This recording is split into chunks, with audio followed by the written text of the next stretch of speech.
Dans l'épisode précédent, nous avons vu que les besoins utilisateurs étaient au centre de la démarche d'un projet réussi. Une fois que les choix pour les usagers ont été faits, on peut s'attaquer à la structure du bâtiment. Dans l'économie linéaire, on pense le bâtiment comme un objet de consommation qui va être utilisé pendant 30 ou 50 ans, puis jeté. Financièrement, en termes d'amortissement, il n'a plus aucune valeur après 15 ans.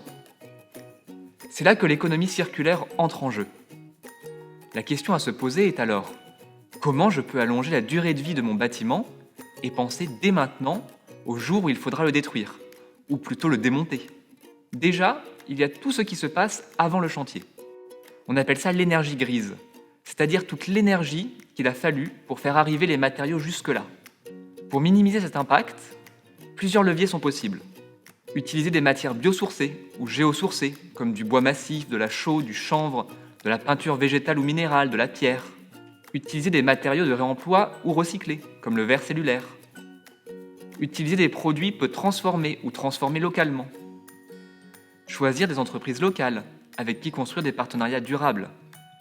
Et surtout, garder à tout moment une logique minimaliste, où chaque matériau employé a une fonction bien précise et justifiable. Ça fait un moment que chez GBAT, on a conscience que de toute façon, il va falloir qu'on aille vers des méthodes de construction plus durables. Et là, en fait, ça nous a mis le pied à l'étrier. Chaque fois, le vendredi après-midi, c'était « Allez, cette semaine, qu'est-ce qu'on teste ?» Ensuite, il y a toute la vie du bâtiment. Et là encore, il y a plusieurs leviers d'action. Par exemple, utiliser des produits qui vont durer plus longtemps, comme le zinc ou des peintures extérieures ultra longue durée. Mais aussi poser des réseaux apparents pour l'eau, l'électricité ou les ventilations, pour pouvoir les changer facilement au gré des évolutions du bâtiment. Ou encore, prévoir l'évolution du site en pensant déjà les extensions, les réseaux, les surfaces qui seront utilisées demain.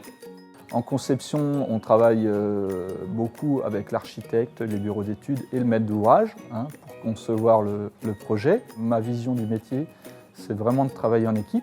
Après, ce projet est vraiment un projet particulier sur beaucoup de points, donc sur la démarche Cradle to Cradle. Un exemple, c'est le système PECO, qui est un système d'assemblage entre les semelles de fondation et les poteaux du bâtiment. En 21 ans de carrière, c'est la première fois que j'utilise ce système-là. Je trouvais que ça allait être compliqué, effectivement, c'est trouver les matériaux qui allaient bien, parce qu'en fait, les entreprises, elles ont tellement de l'habitude de travailler tout le temps avec les mêmes produits qu'elles en ont oublié de se poser les bonnes questions.